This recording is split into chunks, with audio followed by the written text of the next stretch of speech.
When I mention the word role model, what comes to your guys' mind? Maybe it's a definition, or maybe it's a certain person that you cherished when you were younger that kind of gave you guidance. Well, you should feel fortunate if you did have that, because some kids aren't fortunate enough to have a role model that guides them through their lives to make them a better person as they grow up and make them more successful.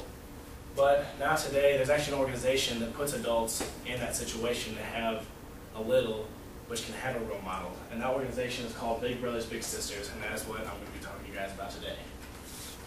I'll be talking about the history, the purpose, the statistics, and what Big Brothers and Big Sisters do. Starting off with the history.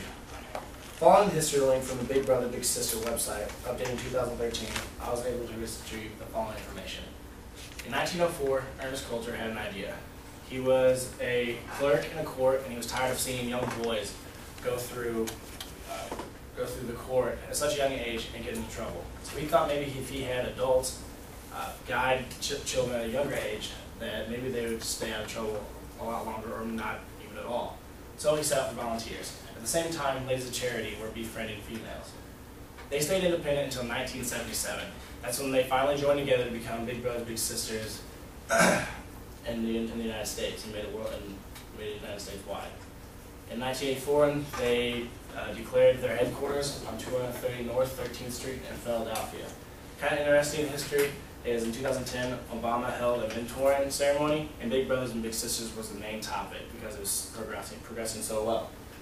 And most recently, 2012, the Youth Council survey was given out to the littles and brought back positive results that risky behaviors were going down and there was an increase in educational success.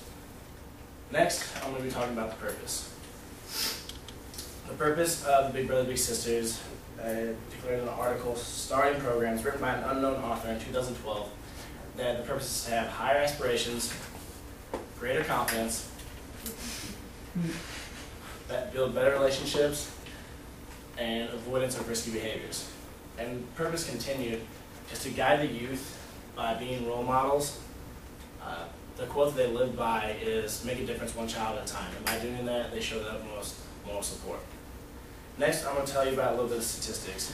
And recently updated in 2013 on Charity Navigator, statistics show that 90.5% of all fundings go to the program expenses.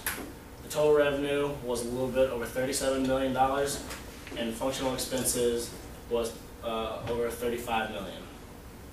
And also, Jennifer Tierney stated a couple statistics in her article, Making a Difference in 2012, that 21,000 boys are looking for a big, and that's double the amount that are girls. She declared that 46% less likely to use illegal drugs, and also the littles were 52% less likely to skip school. Which brings me to the last point, what Big Brothers and Big Sisters do. First off, to contact the head director to declare who your little is, and to find out maybe you can hang out with him or her for a few hours a week. Some common activities will be playing catch and shooting baskets. That's the physical activities to maybe get the kids outside.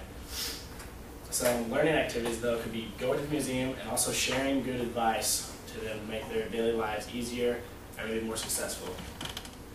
In conclusion, we talked about the history, the purpose, the statistics, and what Big Brothers and Big Sisters do. So now that you guys understand more about Big Brothers and Big Sisters, and you guys maybe want to be a role model and change some kids' lives, now you know more about Big Brothers and Big Sisters, and I want to inform you that it's not too hard to get involved, because you can get involved right through Missouri State University. Thank you.